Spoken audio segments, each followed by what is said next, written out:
हुकूमत उस्मान बुज़दार साहब की क़यादत में करने जा रही है। मैं एक दफ़ा फिर आपको ये याद भी कराता चलूँ कि ये जो हुकूमत जो नाम नहाद खादम आला थे, इन्होंने 2016 में रिन्यूएबल एनर्जी पर बैन लगा गए थे। जब पूरी दुनिया जा रही थी रिन्यूएबल पर, ये बैन लगा कर चले गए थे क्योंकि इनकी RLNG नहीं बिकती थी। हमने वो पॉलिसी भी नहीं लाए, हमने पंजाब को सोलर सूबा भी डिक्लेयर किया और पंजाब की तरक्की के लिए इस तरह के मंसूबे बहुत ज़्यादा इंशाअल्लाह आपको हर महीने नज़र आएंगे। और मैं एक दफ़ा फिर पंजाब के लोगों को और पाकिस्तान के लोगों को मुबारकबाद पेश करता हूँ कि बहुत अहम संगे मील जो पाकिस्तान की तारीख का सबसे लोएस्ट रेट इमरान खान साहब की क़यादत में और उस्मान बुज़दार साहब की क़यादत में दिया है, ये मुबारकबाद का मुस्तहिक़ है। इसमें दो इम्पोर्टेंट पॉइंट जो हैं, जैसे कि आप जानते हैं कि पाकिस्तान की तरक्की का इन्हिसार जो है वो सस्ती एनर्जी पे है, और सस्ती एनर्जी उस वक्त तक जब तक आप अल्टरनेटिव एनर्जी पे नहीं जाएंगे, जो महंगे तेल पाकिस्तान में इंपोर्ट करके आप एनर्जी प्रोड्यूस करके महंगी बिजली जब आवाम को देते हैं तो आप दुनिया में compete नहीं कर सकते और कंपैटिबल नहीं होती आपकी प्रोडक्ट्स। तो आज हमने दुनिया का मुकाबला करना है तो सस्ती एनर्जी से करना है, और ये मंसूबा जो है हमारी एक्सपोर्ट को बढ़ाने का भी ज़रिया बनेगा। और दो पॉइंट जो, एक तो जो मार्च के अंदर आपने देखा कि किस तरह एक दफ़ा फिर दहशतगर्दी ने सर उठाया और नहाते बेगुनाह लोगों की जानों से जो खेल खेला गया, हुकूमत पंजाब की तरफ से, वज़ीर आला उस्मान बुज़दार की तरफ से हम दिल की अथाह गहराइयों से उन जो विक्टिम्स हैं उनके ख़ानदान से ज़ारे तज़ियत करते हैं और इस वाक़े की शदीद अल्फाज से मज़म्मत करते हैं। दूसरा, एक करक के अंदर वाक़या हुआ, मौलाना फजलुर रहमान के जो चहेते थे, उन्होंने जिस तरह हिंदू उस समधी को आग लगाई और जिस तरह से वहाँ मजहबी इंतहा पसंदी को फ़रोग़ देने के लिए अक़लीतों को जिस तरह से बेदर्दी से कुचला, तो ये तस्वुर पाकिस्तान की नफ़ी है।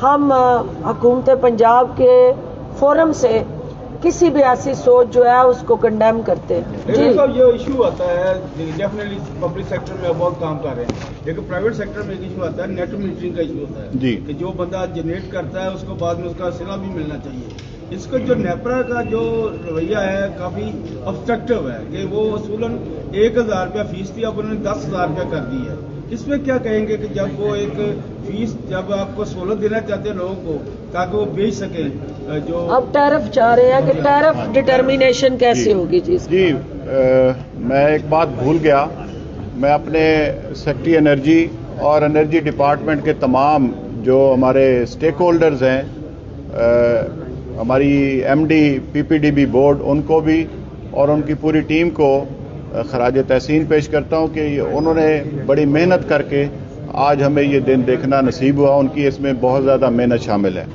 आप अभी बात कर रहे थे जो नेट मीटरिंग है, नेट मीटरिंग के लिए हमारी फेडरल और प्रोविंशियल डिपार्टमेंट्स की एक लाइजोन कमेटी बन गई है। वो जो नेट मीटरिंग के इंस्टॉलमेंट में इश्यूज आते हैं उनको ये एड्रेस करेगी। हमारे इलेक्ट्रिक इंस्पेक्टर हर डिस्को में बैठे हैं, वो हम एक फैसिलिटेशन डेस्क हर डिस्को में बनाकर दे रहे हैं और इंशाअल्लाह इसी महीने आपको उसके बारे में भी एक अच्छी खबर देंगे। जैसे मैंने आपको कहा था कि हमारा तो नारा पहले ये था कि बिजली बचाइए अपने लिए कौम के लिए, हमारा तो नारा यही है कि बिजली बनाइए अपने लिए और कौम के लिए। उस पर हम तेजी से रवां दवा हैं और इंशाअल्लाह इस महीने आपको उसकी खबर अच्छी मिलेगी। डॉक्टर भाई, ये फरमाएगा कि कैप्टन रिटायर्ड सफदर ने मौलाना का हाथ बड़ी मोहब्बत से थामा और बड़े प्यार से चूमा भी।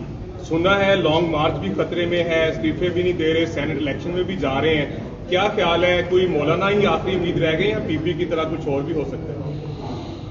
देखिए, ये आप अभी हाथ चूमते इनको देख रहे हैं, अभी इन्होंने एक दूसरे के कदम भी चूमने हैं, क्योंकि जो मायूसी और उदासी पीडीएम के कैंप में छाई हुई है और जिस तरह से इस वक्त राजकुमारी बहावलपुर के सहरा और रेगिस्तान में भटकते हुए फरियाद कर रही थी और कोई पुरसाने हाल नहीं था, इस बात की अक्कासी करता है कि वोट को इज्जत दो के नारे लगाने वालों ने अब लूट मार को इज्जत दो का जो फलसफा मुतारफ कराया है, अवाम उसकी नफ़ी कर रहे हैं और मौलाना फजलुर रहमान को ढाल के तौर पे इस्तेमाल करने वालों ने मदरसे के बच्चों को जिस तरह बहावलपुर की रैली के अंदर इस्तेमाल किया और हाथ चूमने वाले जो हैं उनको पता है कि यही वो हाथ है जो पीपल्स पार्टी ने उनके साथ हाथ कर दिया। एक हाथ ऑलरेडी हो चुका है नून लीग के साथ, अब जो दूसरा हाथ रह गया है उसको वो चूम रहे हैं, लेकिन उन्हें ये पता नहीं है कि उनकी अपनी जमात ने हाफिज हुसैन अहमद और मौलाना शरानी ने फजलुर रहमान से हाथ कर दिया। तो ये कैप्टन सफदर साहब या राजकुमारी या उनके साथ जुड़ा पूरे का पूरा टोला इस वक्त अंधेरे में टकरे मार रहा है, कहीं पे उनको कोई उम्मीद और रोशनी की किरण नहीं मिल रही और ये रेगिस्तान और सहरा में भटकते भटकते इस वक्त इस्तीफों की गिरदान से पीछे हट चुके हैं। और जरदारी साहब के पहले इन्होंने उनके हाथ पे बैत की थी, उन्होंने हाथ झटक लिया। मौलाना साहब अनकरीब वो भी हाथ झटकेंगे क्योंकि करप्शन के हमाम में वोताजन ये सारा टोला इस वक्त जो है वो लूट मार को इज्जत दो के लिए निकला है। तो अवाम में इनकी कोई पजीराई नहीं है और हमें देखना ये है कि ये अपना दरबदर ठोकरें खाने का काम करेंगे। हुकूमत अवाम को रिलीफ देने की जो जिम्मेदारी है वो निभाएगी। हम वजीर आला उस्मान बुज़दार की क़यादत में जो 2021 है इसको अवाम की तरजीहात से जोड़ के इस सूबे के अंदर जो रहने वाले शहरी और इमरान खान की क़यादत में पाकिस्तान में बसने वाले पाकिस्तानियों की ज़रूरियात को पूरा करने के लिए पुरज़म है और हमने जो अवाम की बेहतरी, फलाह बहबूद और बुनियादी हकूक़ के तहफ़्फ़ुज़ का ज़ुम्मा उठाया है, उससे हम 1 इंच भी पीछे नहीं हटेंगे। हम इनके गुमराह कुन नारों और प्रोपेगेंडों को सुने बगैर अपनी अवामी खिदमत का सफर जारी रखेंगे। साहब ये बताइएगा, आपने कौमी असम्बली में इसमें भी कुछ बोले ना एनर्जी वाले प्रोजेक्ट आपने कौमी असम्बली में अपोजिशन लीडर और मुस्लिम लीग नून के सदर को रंगबाज और शोबाज कहा और आपने कहा कि वो अपने अंजाम पर पहुंच चुके हैं जो उनका ठिकाना था। मुस्लिम लीग नून की ही नायब सदर मरियम नवाज इस वक्त सड़कों पर जलसे जुलूस रैलियां कर रही हैं, वो भी जमानत पे हैं, तो आप उनकी जमानत खारिज कराने के लिए उनके ठिकाने पे भेजने के लिए इकदाम क्यों नहीं कर रहे? देखिए बात यह है कि मरियम बीबी और शोबाज शरीफ जो हैं वो दोनों पहले एक पेज पे तो आए। मरियम तो हेड मिस्ट्रेस बन के छड़ी पकड़ के जो अपनी जमात को हाँक रही है। शहबाज शरीफ और उसके हमजा शहबाज जो डिफेक्टो चीफ मिनिस्टर रहे सूबे में, उन दोनों का आपस में ना आंखें मिल रही हैं ना नजरिया मिल रहा है और एक दूसरे से मुंह छुपाते फिर रहे हैं। जितनी शिद्दत से मरियम बीबी मौलाना फजलुर रहमान से मिल रही हैं, अभी तक जेल में वो अपने चचा और अपने चचाजाद भाई से मिलने के लिए उतनी बेचैन और बेताब नजर नहीं आई जितनी बार बार वो मौलाना फजलुर रहमान और बिलावल भुट्टो से मिल रही हैं। अब बिलावल भुट्टो तो लुका छुपी की वजह से आपने देख लिया कि आप वीडियो लिंक पे आ गए हैं कि अब मैं एक दूसरे को मुंह कैसे दिखाएं, تو کیمرے کی آنکھ کا سہارا لے رہے ہیں ایک دوسرے سے بات کرنے کے لیے، کیونکہ ایک دوسرے سے آنکھ ملانے کے قابل نہیں رہے. ایک دوسرے کو انہوں نے جو منافقانہ چالیں تھی، زرداری صاحب نے یہ بار بار دہرا دیا نعرہ کہ مرسو مرسو استعفیٰ نہ ڈیسو، اور وہ نعرہ جو ہے وہ پی ڈی ایم کے گلے کے اوپر خنجر مان کے چل گیا. تو اب پی ڈی ایم تڑپ رہی ہے، لیکن ان کا کوئی اگلا بیانیہ انہوں نے موسم کا سہارا لیا. کل جو مریم نے بڑا مذائقہ خیز بیان دیا کہ چونکہ سردی کا موسم ہے تو ابھی لانگ مارچ کی تاریخ ہم دوبارہ سوچیں گے. تو اس سے ظاہر ہوتا ہے کہ جب آپ حکومت میں تھے تب بھی بغیر پلاننگ کے آپ کی پالیسیز تھی، اور آپ جو بھی انیشیٹو تھے اس کی پلاننگ آپ کو بعد میں سمجھ آتی تھی کہ زمینی حقائق کیا ہیں. آج بھی آپ پوزیشن میں ہوتے ہوئے جو تاریخیں دے رہی ہیں بعد میں سمجھ آئی ہے کہ زمینی اور موسمی حقائق کیا ہیں. تو اسی طرح آپ تاریخیں دیتی رہیں گی.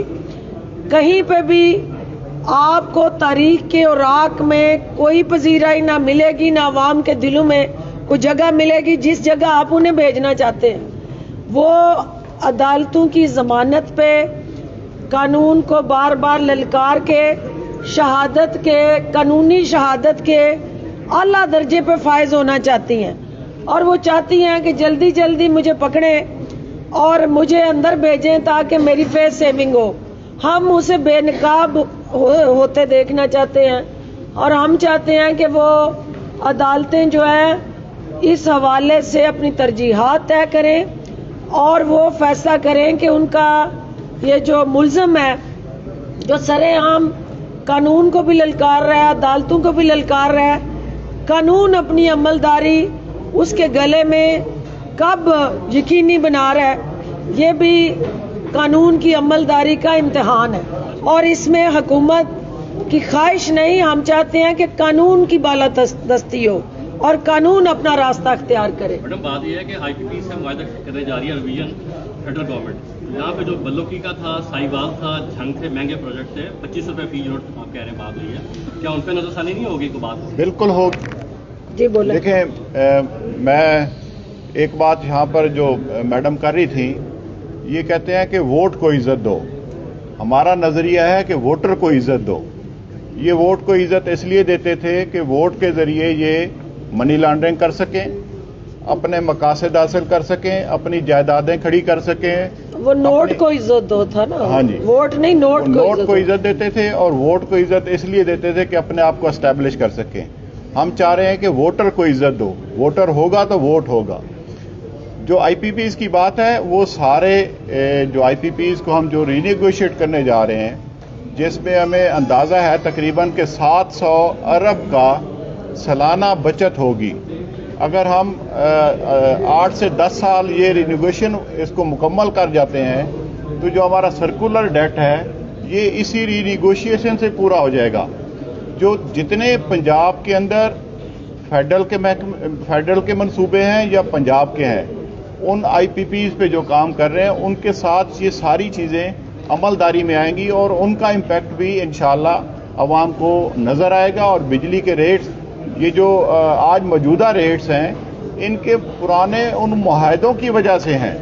ہمارا کوئی ایسا معاہدہ آپ نہیں دیکھیں گے جس میں عوام پر برڈن ڈال کر مہنگی بجلی عوام کو دینے کی ہماری کبھی کوشش نہیں رہی ہے، نہ ہماری یہ عملداری رہی ہے. عملداری ان کی پرانی تھی، اور وہ قوم اور ہم لوگ سب بھگت رہے ہیں. یہ آپ عام آدمی کی سہولت کے لیے کام کر رہے ہیں، لیکن آپ کا سوال ہو گیا ایک وعدہ اور تھا آپ کا کہ گورنر ہاؤس کو آپ کنورٹ کریں گے کسی میوزیم میں یا آرٹ گیلری میں. وہ کیا بنا؟ 2.5 سال سے زیادہ ہوتا ہے. دیکھیے، ہائی کورٹ نے اس حوالے سے ہمیں ایک اسٹے آرڈر جاری کیا ہوا ہے، اور اس اسٹے آرڈر پہ ہماری کوشش ہے کہ عدالتی جو ایک پروسیس ہے اس کے تحت ہم اس کو ویکیٹ کروائیں اور وزیر اعظم عمران خان کا جو خواب ہے اس کو حقیقت میں بدلیں. عام آدمی کا آپ کا بات عام آدمی کو دیکھیں، اپنے بل میں کب نظر آئے گا؟ آپ کو عام آدمی पर भी इंशाल्लाह इसका इम्पैक्ट आता हुआ नजर आएगा। आप देखें आपको इंडस्ट्री में कितना रिलीफ मिला है। पाकिस्तान की इंडस्ट्री 11 साल बाद उस लेवल पर पहुंची है जो 11 साल पहले आपकी एक्सपोर्ट थी। आप किसी इंडस्ट्रियलिस्ट से, किसी भी जो सनतकार है उससे पूछे, उनको पैसे वापस मिल रहे हैं, उनके बिलों में कटौती होके आ रहे हैं और ये उनको रिलीफ मिलना शुरू हो गया है और इंशाल्लाह ट्रिकल डाउन इफेक्ट आम आदमी तक भी आएगा। मैं एक छोटी सी मिसाल यहाँ पे देना चाहूँगा कि बंदा जैसे कोई गाड़ी लेता है, वो अनाड़ी ड्राइवर होता है, वो गाड़ी तबाह करके चला गया है। अब आप ड्राइवर चेंज करके कहते हैं कि गाड़ी उसी तरह चले, तो वो पॉसिबल नहीं है। गाड़ी का हुलिया ठीक कर रहे हैं, गाड़ी का इंजन ठीक कर रहे हैं और गाड़ी को हम रोड पर लाकर चलाने की कोशिश कर रहे हैं और उनको सही से करते हुए जो है वो गाड़ी के रिंग पिस्टन ठीक कर रहे हैं। बहुत शुक्रिया। ये फरमाइएगा कि बल्दियाती इलेक्शन के हवाले से इलेक्शन कमीशन का कहना है कि 3 फरवरी तक आईनी तौर पर इलेक्शन करवाना जिम्मेदारी है, लेकिन हुकूमत अभी तक इस जिम्मेदारी को पूरा करने में नाकाम रही है और अभी तक विलेज और पंचायत काउंसिलों के नाम भी पंजाब हुकूमत ने इलेक्शन कमीशन को नहीं दिए। क्या कबाहत आ रही है इलेक्शन की रुकावट? देखिए, जो पंजाब हुकूमत का और वज़ीर आला उस्मान बुज़दार का विजन है कि हमने निचली सतह से जो लीडरशिप को एम्पावर करना है और असल जो जमहूरियत है वो ग्रास रूट लेवल से वो नर्सरी पनपती है और फिर वो तनावर दरख्त जमहूरियत का जो है वो मजबूती से पार्लियामेंट की सतह तक अपने मीठे फल को पहुंचाता है और आवाम को रिलीफ का जरिया बनता है। उस नर्सरी को उगाने के लिए, चलाने के लिए जो लोकल गवर्नमेंट सिस्टम है वो लाज़िम व मलज़ूम है और उसके लिए हमारा इलेक्शन कमीशन और लोकल गवर्नमेंट पंजाब और अदालत के साथ जो एक कंसेंसस एजेंडा है, हम मशावरती अमल में हैं और जल्द इस हवाले से, क्योंकि एक तो कोरोना वजह है जिसकी वजह से डिले हुआ, कोई भी एक्टिविटी मैस मोबिलाइजेशन कोरोना की वजह से आपके सामने है कि क्या सूरत हाल है और इलेक्शन कमीशन को इंशाल्लाह उनकी जो हदायत है हुकूमत को, हम उस पर अमल दरामद के लिए लाए अमल तरतीब दे रहे हैं। बहुत शुक्रिया बेटे। पीडीएम की सियासत नाकाम होगी, अपोजिशन नाकाम होगी, दूसरा आपकी हर प्रेस कॉन्फ्रेंस, हर स्टेटमेंट का आगाज जो है वो पीडीएम से होता है और इसका इख्तिताम भी पीडीएम पे ही होता है। अभी एनर्जी मिनिस्टर से भी सवाल हुआ तो उन्होंने भी घुमा के अपोजिशन पे ही ले गए, आईपीपी से हवाले से क्वेश्चन था। तो क्या खौफ है, क्या परेशानी है कि क्यों हर वक्त जो है वो आप पीडीएम का ही नाम लेते हैं? पहली बात तो ये है कि खौफजदा उससे होते हैं जिसका कोई वजूद हो, जिसका कोई अवाम में जो है वो किरदार हो। ये बदबूदार और स्याह अमल के साथ जुड़े जो पीडीएम के टोले के डकैत हैं, उनसे हम खौफजदा नहीं होंगे, चूँकि जिन्होंने दर्द दिया इस कौम को, जिन्होंने इस कौम को मुश्किलात में फेंका, जिन्होंने इस मुल्क को गिद्ध बन के नोचा और लूटा, उनका जिक्र किए बगैर अवाम को भी तस्कीन नहीं मिलती। Thank you ji.